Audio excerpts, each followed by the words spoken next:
সবাইকে স্বাগত দীপ্ত সংবাদের সাথে রয়েছে দোলা ডলরেস। শুরুতেই জানাবো সংবাদ শিরোনাম। জ্বালানি তেল সংকট কাটেনি, পাম্পে দীর্ঘ লাইনে ভোগান্তি, আছে ফুয়েল পাস নিয়েও অভিযোগ। হাম ও হামের উপসর্গ নিয়ে আরও 10 শিশুর প্রাণহানি, রাজধানী সহ 4 সিটিতে টিকাদান শুরু। সেনাবাহিনীতে বিভাজন বা রাজনৈতিক প্রভাব গ্রহণযোগ্য নয়, সশস্ত্র বাহিনীর দরবারে প্রধানমন্ত্রী।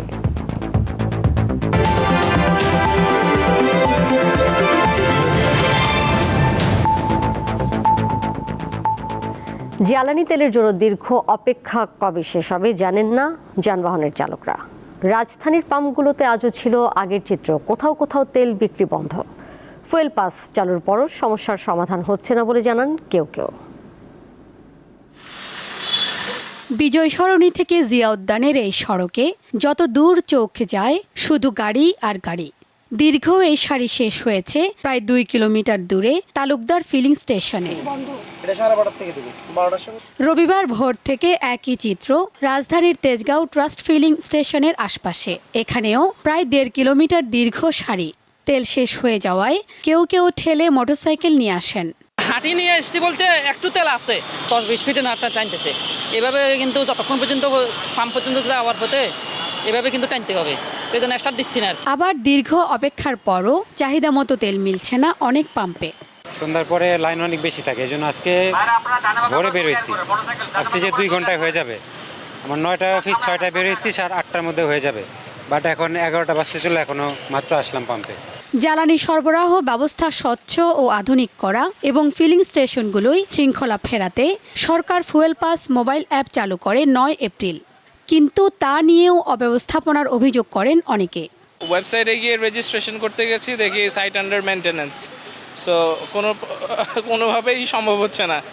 এখন কি করবে, এই দুর্ভোগের মধ্যে দিয়ে যেতে হচ্ছে। ইউজার ফ্রেন্ডলি হচ্ছে না অ্যাপসটা, কারণ অ্যাপসে রেজিস্ট্রেশন করতে গেলে করা যাচ্ছে না, বা মাঝখানে কিছু সময় অন থাকতেছে, কিছু সময় অফ থাকতেছে। সংশ্লিষ্টরা বলছেন অস্বাভাবিক চাহিদা এবং একই গ্রাহক বারবার তেল কিনতে আসায় পাম্পগুলোতে কৃত্রিম চাপ তৈরি হচ্ছে। আপনি যখন লিমিট শেষ করবেন আপনি কিন্তু তেল আর পাচ্ছেন না। একই সাথে আপনি আমার স্টেশন থেকে যদি তেল নেন, আপনি ওই দিন যদি অন্য স্টেশনে ট্রাই করেন, আপনি কিন্তু মার্ক হয়ে যাচ্ছেন। তো সেক্ষেত্রে আপনি শাস্তিযোগ্য অপরাধ এটা, আপনি এটা পারেন না। তো এই জায়গাগুলো হয়তো বা ঠিক হবে বলে আমরা আশা করতেছি। আজকের আরও 5টা অ্যাড করা হয়েছে, হয়তো ওইগুলো অ্যাড করা নিয়ে কোনো মন্ত্রণালয়ের টেকনিক্যাল টিম কাজ করতেছে। ভেরি শর্ট টাইম, আজকের হবে না, যতটুকু আমরা জেনেছি কালকের নাগাদ এটা ঠিক হয়ে যেতে পারে। 28 ফেব্রুয়ারি যুক্তরাষ্ট্র ও ইসরায়েল যৌথভাবে ইরানে হামলা চালানোর পর থেকে বৈশ্বিক জ্বালানি তেলের বাজারে অস্থিরতা দেখা দেয়। এর প্রভাব পড়ে বাংলাদেশে। জ্বালানি তেল নিয়ে সরকারের পক্ষ থেকে বারবার উদ্বিগ্ন না হওয়ার আহ্বান জানানো হলেও আমার পেছনের গাড়ির এই দীর্ঘ সারি বলছে মানুষের মধ্যে এখনও উদ্বেগ কিংবা আতঙ্ক কোনোটাই কাটেনি। একই সাথে রয়েছে জ্বালানি তেল নিয়ে সিন্ডিকেট এবং কালোবাজারের অভিযোগ। এখন মাঠের চিত্র স্বাভাবিক হতে কতদিন সময় লাগবে সেটি এখন বড় প্রশ্ন।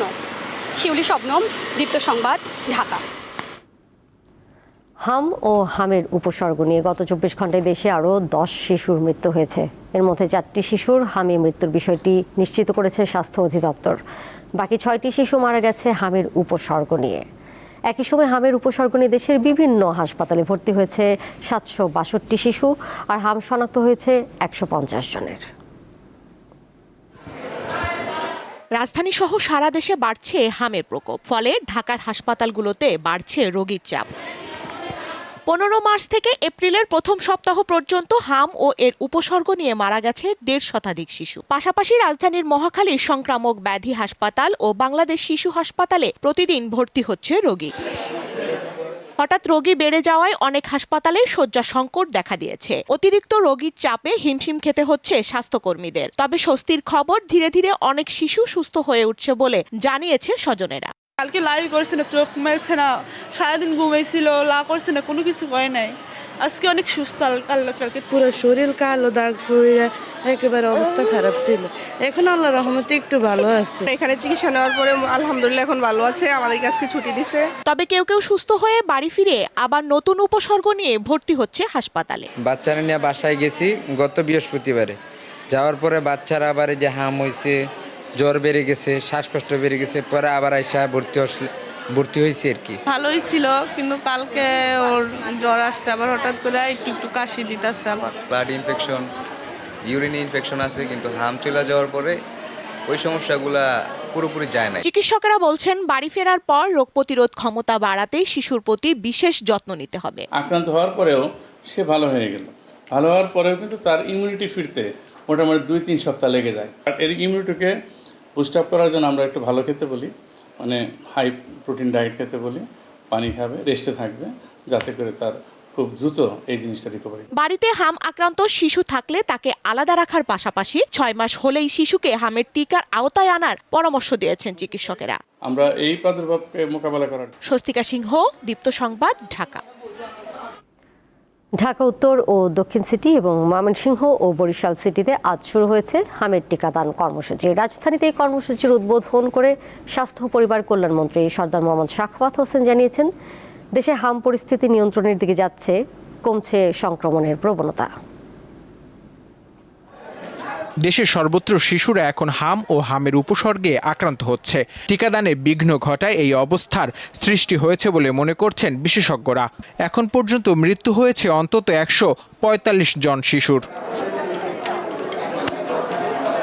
এই অবস্থায় টিকাদান কর্মসূচি শুরু করেছে বর্তমান সরকার। 5 এপ্রিল থেকে দেশের উচ্চ ঝুঁকিপূর্ণ 18 জেলার 30টি উপজেলায় জরুরি ভিত্তিতে এই প্রতিষেধক দেওয়া হয়। এরই ধারাবাহিকতায় রবিবার ঢাকা উত্তর ও দক্ষিণ সিটি কর্পোরেশনের পাশাপাশি ময়মনসিংহ ও বরিশাল সিটি কর্পোরেশনে হামের টিকাদান কার্যক্রম চালু করে সরকার। সকালে ঢাকা দক্ষিণ সিটি কর্পোরেশনের নগর ভবনে এর উদ্বোধন করেন স্বাস্থ্যমন্ত্রী। চলবে 11 মে পর্যন্ত। যে আমাদের এই হাম প্রতিরোধে আমাদের যে প্রাদুর্ভাব, এইটি মোকাবেলা করতে হলে আইসোলেশন একটি অত্যন্ত গুরুত্বপূর্ণ, এবং স্বাস্থ্য ও পরিবার কল্যাণ মন্ত্রণালয়ের অধীনে স্বাস্থ্য অধিদপ্তর সহ সংশ্লিষ্ট সকল উপজেলা, জেলা এবং বিভাগীয় পর্যায়ে সহ টার্সিয়ারি লেভেলের সকল হাসপাতাল এবং সংশ্লিষ্ট প্রতিষ্ঠানে কিন্তু আমাদের আইসোলেশনটিকে আমরা গুরুত্ব দিচ্ছি। এ সময় স্বাস্থ্যমন্ত্রী আশা করেন দ্রুত পরিস্থিতির উন্নতি হবে। শিশুদের টিকাদানের ব্যাপারে সবাইকে সচেতন হতে হবে। আমরা আশা করি আপনাদের সবার সমন্বিত প্রচেষ্টায় আমরা মিজেলসের হাত থেকে আমাদের ভবিষ্যৎ বংশধর বাচ্চাদেরকে আল্লাহর রহমতে আমরা বাঁচাতে পারব। 20 এপ্রিল সারা দেশে একযোগে হামের টিকাদান কর্মসূচি শুরু হবে বলে জানান স্বাস্থ্যমন্ত্রী। তিনি আশঙ্কা করেন সামনের দিনগুলোতে ডেঙ্গু বড় চ্যালেঞ্জ হয়ে দাঁড়াতে পারে। আমরা আরো আগে থেকে ডেঙ্গুর বিরুদ্ধে ওয়ার্ক শুরু করেছি। নূর আলম, দীপ্ত সংবাদ, ঢাকা। প্রধানমন্ত্রী তারেক রহমান বলেছেন, সশস্ত্র বাহিনী ব্যক্তি, দল বা পরিবারের সম্পদ নয়, রাষ্ট্রের স্বাধীনতা ও সার্বভৌমত্ব রক্ষায় গঠিত একটি জাতীয় প্রতিষ্ঠান।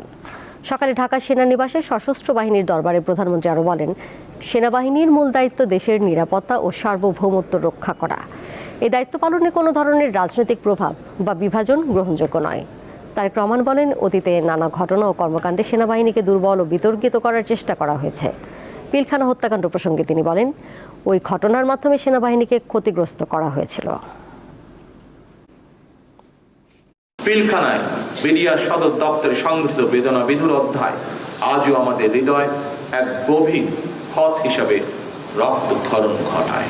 রাজনৈতিক কারণে কিংবা ন্যায় ও ন্যায্যতার ব্যত্যয় ঘটিয়ে যদি আপনাদের কারো প্রতি কোনো অবিচার করা হয়ে থাকে, বর্তমান সরকার সেটি যথানিয়মের প্রতিকার করার চেষ্টা করবে। সংবিধানের 142 অনুচ্ছেদ অনুযায়ী পরিচালিত গণভোট এবং সাধারণ নির্বাচন বা অন্যান্য ভোট এক বিষয় নয় বলে জানিয়েছেন স্বরাষ্ট্রমন্ত্রী সালাউদ্দিন আহমদ। বিকেলে সচিবালয়ে সাংবাদিকদের এই কথা জানান তিনি। আর যেসব অধ্যাদেশ উপস্থাপন হয়নি সেগুলো নিয়ে বিভ্রান্তি না ছড়ানোর আহ্বান জানিয়েছেন আইনমন্ত্রী। অন্তর্বর্তী সরকারের আমলে জারি করা অধ্যাদেশগুলো জাতীয় সংসদে পাশের বিষয়ে রবিবার সচিবালয়ে সংবাদ সম্মেলন করে স্বরাষ্ট্র মন্ত্রণালয়। এ সময় স্বরাষ্ট্রমন্ত্রীর সঙ্গে ছিলেন আইনমন্ত্রীও। ব্রিফিংয়ে জানানো হয়, অন্তর্বর্তী সরকারের সময়ে করা অধ্যাদেশগুলো বিল আকারে পাশের ক্ষেত্রে বিএনপি সরকার কোনো অস্বচ্ছতা রাখেনি। স্বরাষ্ট্রমন্ত্রী বলেন, ভবিষ্যতে যদি কোনো গণভোট করতে হয় তাহলে তা সংবিধানের 142 অনুচ্ছেদ অনুসারে করতে হবে, অথবা সংবিধানের বাইরে গিয়ে। এটা ঘটনাক্রমে সিদ্ধ অধ্যাদেশ জারি হয়েছে, গণভোট অধ্যাদেশ, গণভোট অনুষ্ঠিত হয়েছে এবং সেটার বৈধতা আছে। এটার বিষয়ে নতুন করে আইন করে এটা নিয়ে আগামীতে তো এর উপরে কোনো গণভোট হবে না। ভবিষ্যতে যদি কোনো গণভোট করতেই হয়, আজ আর সাংবিধানিক গণভোট হবে আর্টিকেল 142 অনুসারে, অথবা যদি সংবিধানের বাইরে, যেহেতু সংবিধানে এমন কিছু বলা নাই যে আর কোনো গণভোট কোনো বিষয়ে করতে পারবে না সরকার চাইলে। স্বরাষ্ট্রমন্ত্রীর দাবি, সংসদীয় রীতিতে ওয়াকআউটের সুযোগ থাকলেও এবার যে ইস্যুগুলো সামনে এনে বিরোধী দল ওয়াকআউট করেছে তা যথাযথ ছিল না। আমরা কোনো কারণ দেখিনি শেষের দিনে ওয়াকআউট করার। নির্বাচনের কিছু ইস্যু তুলে এবং অন্যান্য অপ্রাসঙ্গিক কিছু বক্তব্য তুলে তারা যে কয়েকবার ওয়াকআউট করেছেন, সেই বিষয়গুলো আমার মনে হয় যে যৌক্তিক হয়নি। এদিকে আইনমন্ত্রী অভিযোগ করেন, সরকার অধ্যাদেশ বাদ দিয়েছে এমন বিভ্রান্তি ছড়াচ্ছে কিছু মহল। বিচারকরা স্বাধীন। আপনারা শুনেছেন পার্লামেন্টে আমরা বলেছি যে একজন সহকারী জজের ট্রান্সফার বা বদলি, ডিসিপ্লিনারি অ্যাকশন, পদোন্নতি কোনো কিছুই দেওয়ার ক্ষমতা আমাদের এককভাবে না। এটা সুপ্রিম কোর্ট যদি অ্যাপ্রুভ না করেন এটা আমরা করতে পারি না। তিনি জানান 110টি অধ্যাদেশকে বিল আকারে সংসদে আনতে হয়েছে, যা 91টি বিলের মাধ্যমে উপস্থাপন করা হয় এবং সেগুলো সংসদে পাশও হয়েছে। রুবায়েত হাসান, দীপ্ত সংবাদ, ঢাকা। বিএনপি তাদের কর্মকাণ্ডের মাধ্যমে দেশে পুনরায় ফ্যাসিবাদ কায়েম করতে চায় বলে মন্তব্য করেছেন জামায়াত আমির ডাক্তার শফিকুর রহমান। রবিবার রাজধানীতে এক মতবিনিময় সভায় তিনি কথা বলেন। একই অনুষ্ঠানে এনসিপির আহ্বায়ক নাহিদ ইসলাম রাজপথে নামার হুঁশিয়ারি দেন। রাজধানীর ইনস্টিটিউশন অব ডিপ্লোমা ইঞ্জিনিয়ার্সে রবিবার জুলাই শহীদ পরিবার ও জুলাই যোদ্ধাদের সাথে মতবিনিময় করে 11 দলীয় ঐক্য। এ সময় দ্রুত জুলাই সনদ বাস্তবায়নের জন্য সরকারের প্রতি আহ্বান জানান ভুক্তভোগীরা। জুলাই সনদটা বাস্তবায়ন না হয় তাহলে আমার মনে হয় যে আমাদের সকল শহীদ পরিবারের সাথে বেইমানি করা হবে, শহীদের রক্তের সাথে বেইমানি করা হবে, আহতদের সাথে বেইমানি করা হবে, সারা বাংলাদেশের সাথে বেইমানি করা হবে। মাজলুম দল হওয়ার সত্ত্বেও বিএনপি ক্ষমতায় যাওয়ার পর শহীদের আকাঙ্ক্ষাকে ভুলে গিয়ে গণরায়ের বিপক্ষে অবস্থান করবে এমন প্রত্যাশা আমাদের ছিল না। হুঁশিয়ার করে বলতে চাই যে আমরা কিন্তু শহীদ পরিবার এবং জুলাই যোদ্ধা, আমরা কিন্তু এই দিনগুলো আমরা মেনে নিতে পারবো না। বিএনপি রাজনৈতিক স্বার্থে জুলাই যোদ্ধাদের ব্যবহার করছে বলে অভিযোগ করেন এনসিপির আহ্বায়ক। জুলাই যোদ্ধাদের নাম ব্যবহার করে বর্তমান সরকার তার নানা কাজের বৈধতা দেওয়ার চেষ্টা করছে। কখনো তারা 71-এর নাম ব্যবহার করছে, কখনো তারা জুলাই যোদ্ধাদের নাম ব্যবহার করছে। তারা আসলে কোনোটাকেই ধারণ করে না। তারা সকল আন্দোলনের সুবিধাভোগী ছিল, সকল আন্দোলনের সুবিধা নিয়েছে, কিন্তু কোনো আন্দোলন, কোনো গণ আন্দোলনের তারা প্রতিশ্রুতি কখনোই রক্ষা করে নাই। জামাতে ইসলামের আমির বলেন, আওয়ামী বাকশালী কায়দায় একদলীয় শাসন দেশের মানুষের ঘাড়ে চাপিয়ে দিতে চায় বিএনপি। বিএনপি জাতির সাথে প্রতারণা, ধোঁকা এবং গাদ্দারি করে তাদের যাত্রা শুরু করেছে। এবার তারা সংবিধান সংস্কার পরিষদের সদস্য হিসাবে তারা শপথ নেয়নি। তারা তখন বলেছে গণভোট হারাম। অন্তর্বর্তী সরকার এসে যেগুলা সংশোধনের জন্য তারা প্রজ্ঞাপন জারি করলো অধ্যাদেশ দিয়ে, সেই জায়গাগুলোই বিএনপি এখন রেখে দিতে চায়। এটা নিঃসন্দেহে তারা ঘোষণা দিচ্ছে যে তারা আবার ফ্যাসিবাদ কায়েম করতে চায়। ইনশাআল্লাহ দিব না। জুলাই পরিবারের সাথে থাকার আশ্বাস দেন জামায়াতের আমির। সঞ্জিদা প্লাবনী, দীপ্ত সংবাদ, ঢাকা। মধ্যপ্রাচ্যে যুদ্ধের কারণে বৈদেশিক মুদ্রার প্রধান দুই উৎস রপ্তানি ও রেমিটেন্স ঝুঁকিতে পড়েছে। যুদ্ধ দীর্ঘায়িত হলে এই ঝুঁকি আরও বাড়বে বলে আশঙ্কা প্রকাশ করেছেন তথ্য ও সম্প্রচার মন্ত্রী জহির উদ্দিন স্বপন। এই অবস্থায় বিদেশে বাংলাদেশের দূতাবাসগুলোকে আরও তৎপর ও কার্যকর ভূমিকা রাখার আহ্বান জানিয়েছেন পররাষ্ট্র প্রতিমন্ত্রী শামা ওবায়েদ। রোববার এনআরবি আয়োজিত অনুষ্ঠানে এসব কথা জানিয়েছেন তারা। এ সময় বহির্বিশ্বে বাংলাদেশের ইতিবাচক ভাবমূর্তি তুলে ধরতে প্রবাসী বাংলাদেশিদের প্রতি আহ্বান জানান পররাষ্ট্র প্রতিমন্ত্রী। এছাড়া বিপদে পড়া প্রবাসীদের দ্রুত আইনি সহায়তা ও কর্মসংস্থান সুরক্ষায় সক্রিয় হওয়ার কথা বলেন প্রবাসী কল্যাণ প্রতিমন্ত্রী নুরুল হক নুরু। যুদ্ধ সংকট যদি খুব দীর্ঘায়িত হয় এবং এখানে আমাদের যে ডায়াসপোরা আছে, যে দেখা যায় যে তারা রিক্রুটমেন্ট বন্ধ করে দেয়, এই ধরনের যে কাজে তারা যায় সেই কাজের জন্য তারা লোক নিতে বন্ধ করে শুরু করলো, ফলে সেখানে কিন্তু এটাও একটা ঝুঁকির মধ্যে আমরা আছি। হত্যা চেষ্টা মামলায় সাবেক স্পিকার শিরিন শারমিন চৌধুরীকে জামিন দিয়েছে ঢাকার একটি আদালত। জুলাই আন্দোলনে ঢাকার লালবাগ থানায় একটি হত্যা চেষ্টা মামলায় তার জামিন মঞ্জুর করেছে আদালত। রবিবার ঢাকার অতিরিক্ত চিফ মেট্রোপলিটন ম্যাজিস্ট্রেট আদালতের বিচারক শুনানি শেষে 50,000 টাকা মুচলেকায় জামিন মঞ্জুর করেন। সন্ধ্যায় গাজীপুরের কাশিমপুর মহিলা কেন্দ্রীয় কারাগার থেকে জামিনে মুক্তি পান শিরিন শারমিন চৌধুরী। গত 7 এপ্রিল ভোরে রাজধানীর একটি বাসা থেকে শিরিন শারমিন চৌধুরীকে গ্রেপ্তার করে পুলিশ। পরে আদালতে হাজির করা হলে তাকে কারাগারে পাঠানো হয়। বৈষম্য বিরোধী আন্দোলনের এক পর্যায়ে আজিমপুর সরকারি কলোনি এলাকায় মিছিল চলাকালে মোহাম্মদ আশরাফুল গুলিবিদ্ধ হন। এই ঘটনায় লালবাগ থানায় মামলা দায়ের করা হয়।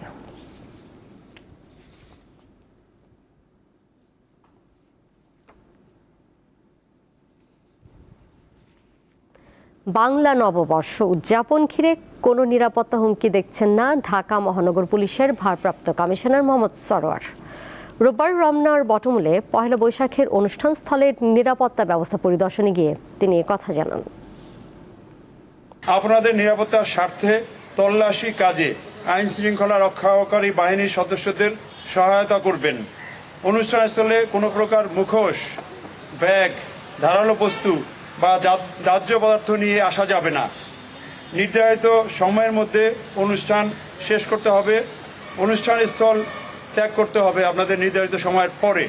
বাঙালির প্রাণের উৎসব পহেলা বৈশাখকে ঘিরে চলছে শেষ মুহূর্তের প্রস্তুতি। বরাবরের মতো এবার ঐতিহ্যবাহী বর্ষবরণের আয়োজন করেছে সঙ্গীত বিদ্যায়তন ছায়ানট। রমনা বটমূলে ভোরে শুরু হবে এই আয়োজন। অংশ নেবেন প্রায় 200 শিল্পী।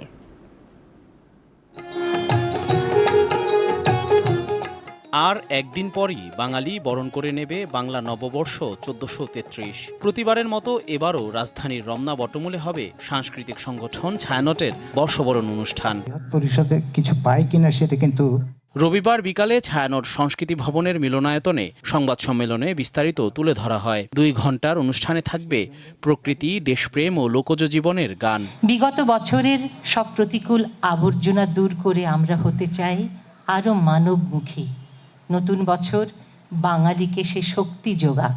সকালে স্নিগ্ধ প্রকৃতি এবং মানব ও দেশপ্রেমের গানের পাশাপাশি থাকছে লোক জনজীবনের সুর। শঙ্কাহীনভাবে গান গাইতে চাই, অভয় মনে গান গাইতে চাই।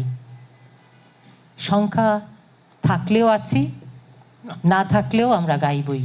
সংবাদ সম্মেলনে জানানো হয়, সংস্কৃতি বিরোধী অপশক্তিকে উপেক্ষা করে মানবতা ও সম্প্রীতির বার্তা ছড়িয়ে দিতেই এই আয়োজন। আমরা নির্ভয়ে সব ধরনের গান গাইতে চাই। সংস্কৃতির সকল প্রকাশ যেন নির্বিঘ্ন হয়, এটি আমাদের আকাঙ্ক্ষা।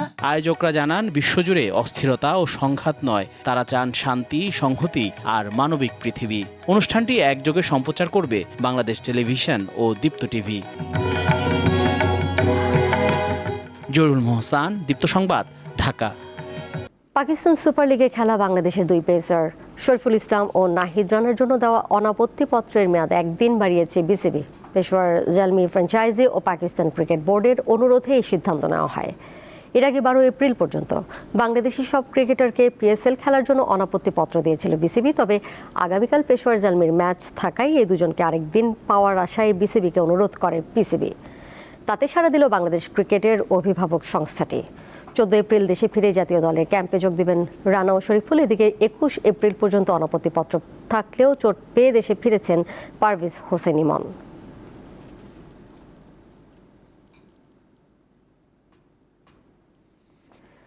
ডোপ টেস্টে পজিটিভ হয়ে 2 বছরের জন্য নিষিদ্ধ হয়েছেন ভারোত্তোলক মাবিয়া আক্তার।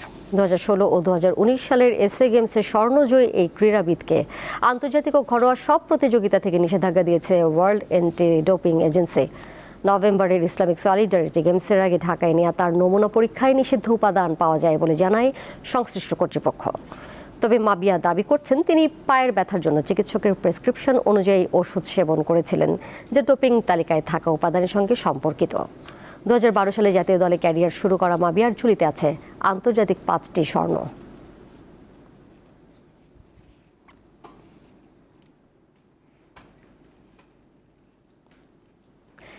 এর সাথে শেষ করব দীপ্ত সংবাদ। যাবার আগে শিরোনামগুলো জানিয়ে দেব আরও একবার। জ্বালানি তেল সংকট কাটেনি, পাম্পে দীর্ঘ লাইনে ভোগান্তি, আছে ফুয়েল পাস নিয়েও অভিযোগ। হাম ও হামের উপসর্গ নিয়ে আরও 10 শিশুর প্রাণহানি, রাজধানী সহ 4 সিটিতে টিকাদান শুরু।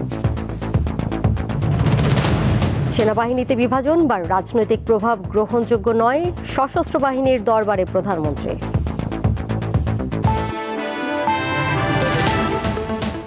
এই ছিল এখনকার মতো। এর সাথে বিদায় নিচ্ছি আমি দোলা ডলরেস। আর তথ্য এবং বিনোদনের নানা খবর জানতে যুক্ত থাকুন দীপ্তর ডিজিটাল প্ল্যাটফর্মে। ধন্যবাদ সবাইকে এতক্ষণ সাথে থাকার জন্য।